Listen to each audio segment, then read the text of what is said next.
Keller walked to the corner of the room and pulled a panel from the wall. Behind it sat a compact rifle wrapped in cloth and oiled like a relic. He checked the chamber, calm, focused, younger for the shape of a breath. Jericho watched him. "You kept it ready." Keller looked at him. "You judging me?" "No." "Good. I hate hypocrisy before breakfast." The first impact hit the door. The frame shook. Keller moved to the left side of the entrance. Jericho took the right. They did not discuss it. They did not need to. Their bodies found the old geometry before memory reached for it. Second impact. Wood cracked. Keller glanced at Michael's photograph on the table. "If I come with you, I'm not doing it for him." "I know.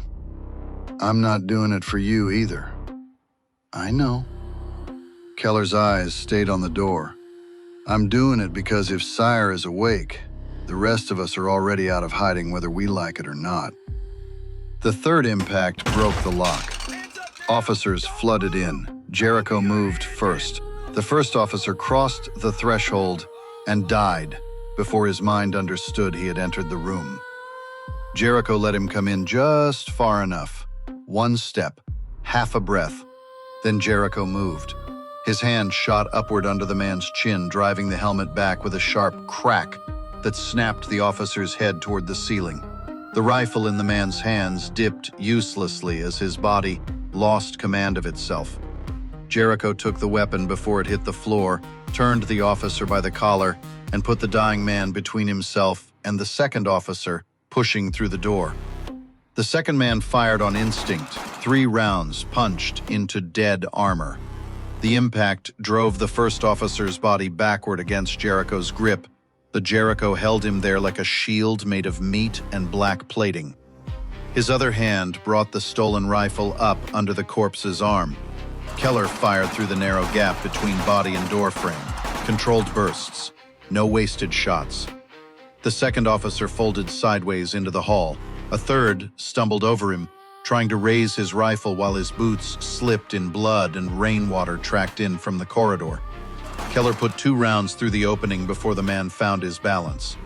The body hit the wall, slid down, and left a dark smear across peeling paint. The hallway exploded with sound. Gunfire cracked against concrete. Muzzle flashes cut the apartment into violent pieces of light. Doors slammed up and down the hall. Someone screamed from behind a thin wall. A baby cried with the helpless fury of the newly terrified. A man shouted for everyone to get down. Another voice begged somebody not to open the door. Jericho heard all of it. Every scream, every door, every small life his choice had pulled toward danger. The knowledge passed through him like a blade and found nowhere to stop. He did not stop either. An officer outside the doorway shouted, "Flash!" Jericho saw the motion before the object left the man's hand, the shoulder shift, the wrist angle, the slight opening in the fingers. The flash charge came spinning through the doorway. Jericho kicked the first officer's body hard into the hall. Dead armor met the device in midair. The charge detonated against the corpse instead of inside the room. White light ripped across the corridor, brutal and instant. The blast slapped dust from the ceiling and punched a shockwave through the apartment. The corpse slammed into the opposite wall and dropped smoking to the floor. Men outside shouted, blinded behind their visors.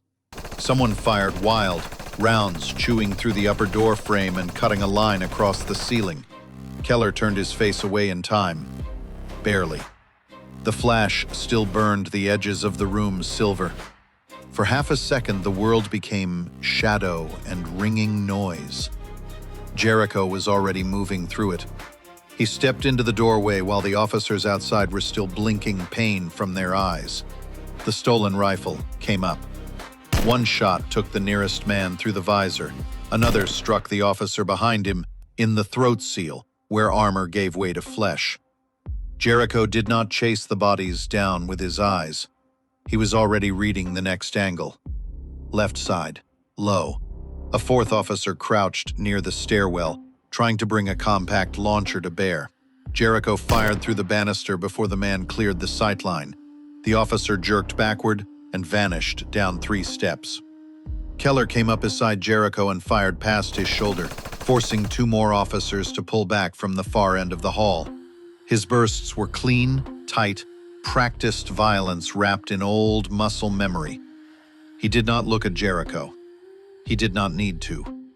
For one impossible second, they were not 2 men in a ruined apartment building. They were geometry, angles, breath, death passing from one side of a doorway to the other with no words wasted between them.